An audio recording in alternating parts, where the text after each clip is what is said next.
Hello everybody, this is Jacob Hiller with the Jump Manual. Today I wanted to kind of get some closure on a topic for everyone, and that's static stretching.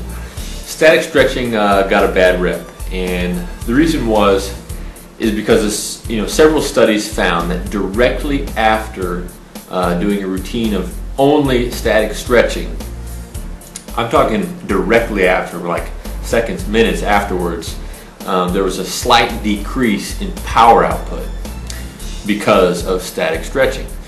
So the result of that is whoever saw that, once that information got out, it was being put up on forums and really blown out of proportion that any static stretching is going to destroy, your vertical, is going to decrease your power output, etc., etc., etc. And then because of that, people stopped doing a lot of static stretching and got a really bad reputation. Well, really the fact is that, in my opinion, this is my explanation of it, is that when you do a static stretch, you're holding a position, right? You're holding the muscle at a certain length, usually stretched more than its homeostasis, a little further than normal, and you're inhibiting momentarily the stretch reflex. So you're stretching down, and instead of it popping back up, you're leaving it down. So for a slight moment, there's an acute suppression of the stretch reflex. So for the minutes following that, there might be we're talking extremely slight reduction in power, like most of you would probably not notice it. So as well, that acute suppression of the stretch reflex is also can be counteracted by doing some dynamic and sport specific movements after the static stretching, or intermixed with your static stretching. So really, this whole static stretching destroys your vertical. It's way blown out of proportion, and the fact is that static stretching will suppress the stretch reflex for a certain period of time, but if it's done properly and intermixed with a dynamic routine, it's a good way to condition the muscles. It's a good way to increase range of motion, and it's also just a good way to promote proper health and circulation in the body.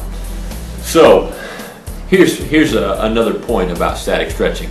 If you sit down in a chair for an hour, you are static stretching. If you stand up, you are static stretching. Basically, any time you hold your muscles in a certain position for an extended period of time, they are being statically stretched. So those of you who are saying, I'm not going to do static stretching, well, yes you are. You're doing static stretching all day long when you sit in front of a computer, when you stand around at work. Whatever you're doing, when you're in one position, you're static stretching. So really the point of doing static stretching throughout the day is to counteract that. For example, right now, maybe you're sitting watching this video and your hip flexors are being shortened. Your glutes are being lengthened statically, meaning they're staying in that position.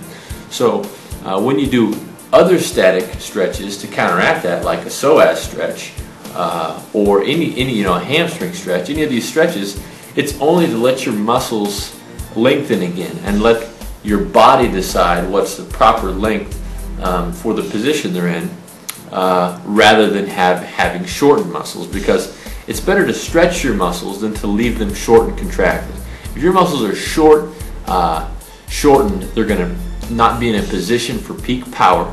They're also going to potentially cause other problems around your body. I mean, if you have short muscles, shortened from whatever it might be, from sitting around all day, from staying in certain positions, from not stretching enough, you might have pain in those areas.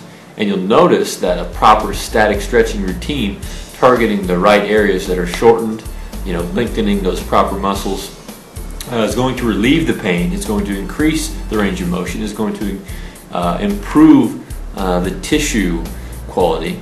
That's going to do a lot of things for you. So me personally, I am for static stretching, and I believe that a proper static stretching routine is going to do nothing but good for you, and when mixed with dynamic movements, and when you increase the end range of movement of your muscles, which means, so when you stretch, it's been said that you're weakening the end range of motion. Well, I believe that you can do exercises during that stretch in order to increase the strength of the end range of motion. So overall, if you do static stretching correct, you're going to prepare the muscles, you're going to lengthen the muscles, you're going to increase the muscle tissue quality, you're going to balance the muscles, you're going to increase circulation, and all around it's going to be better for your body.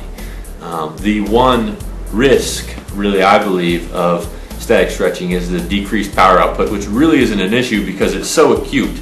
It's not long lasting. We're talking minutes.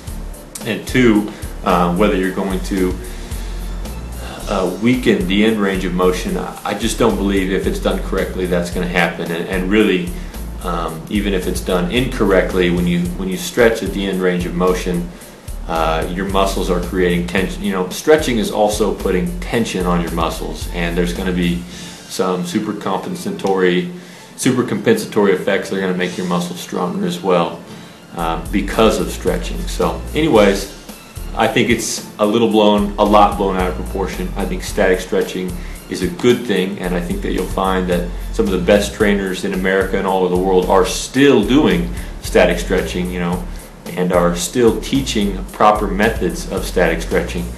And I think that you'll find that very high performance athletes include static stretching in their routines. So don't freak out. Don't think that static stretching is going to ruin your vertical. Some of the world-class athletes, you're going to see them doing static stretching, and they're performing at very high levels. So I hope this clarifies to you where this all came from as far as, is static stretching bad? And you know, this is just one man's opinion. There's obviously trainers out there that I respect, and we do disagree on this subject, but it doesn't change the fact that they are very professional and high-level trainers. I'm not criticizing them. It's just something that we disagree on, and I'm also open to having my mind changed about it. But as of now, I would say this is going to be my official position on static stretching. And like I said, comments, questions, criticisms, let's open up the debate. So leave your comments below. I'm looking forward to hearing them. If you have questions, let me know. I will respond to them to make sure everything is understood. Talk to you soon. Bye-bye.